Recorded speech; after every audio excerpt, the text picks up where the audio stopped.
Welcome to a world of laughs where humor knows no bounds. Enjoyed your stay? Subscribe, hit like, and keep the chuckles coming. Remember, laughter is timeless. In a TV game show, a priest and a shepherd from Australia found themselves as the final contestants. They had navigated through all the questions successfully, and now they were faced with the last challenge. The challenge was to write a poem in just 3 minutes, and the poem had to include the word Timbuktu, which is the name of a city in Africa. The priest, reflecting on his life of devotion, quickly penned his thoughts and came up with a poem. It went like this: I was a father all my life. I had no children, had no wife. I read the Bible through and through on my way to Timbuktu.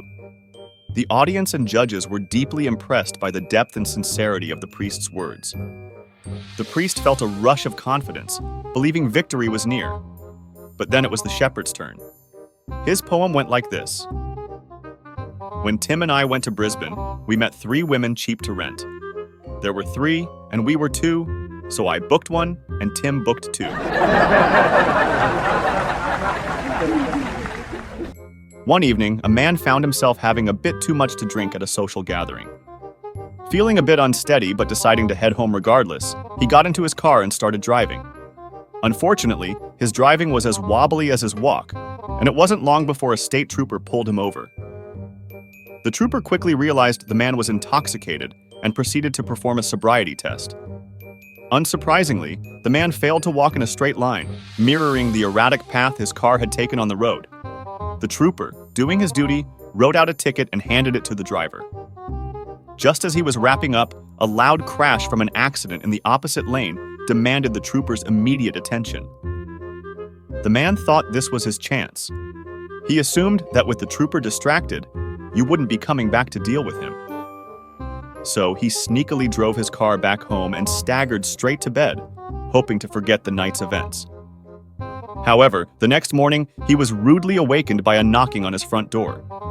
When he opened it, his heart almost stopped.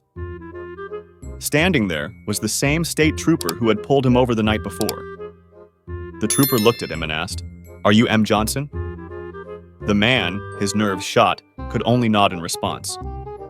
The trooper's face was serious as he continued, "Were you the driver I stopped on Main Street last night for driving under the influence?" "Again," the man nodded, his anxiety mounting. "And after being stopped, what did you do?" the trooper inquired further. The man swallowed hard and hesitantly admitted that he had driven his car home and went directly to bed. "Where is your car now?" was the trooper's next question. Pointing towards his garage, the man said, "It's in there." The trooper then asked, "May I take a look at your car?" The man, seeing no way out, agreed. "Sure," and led the way to open the garage door. Inside the garage was the state trooper's car.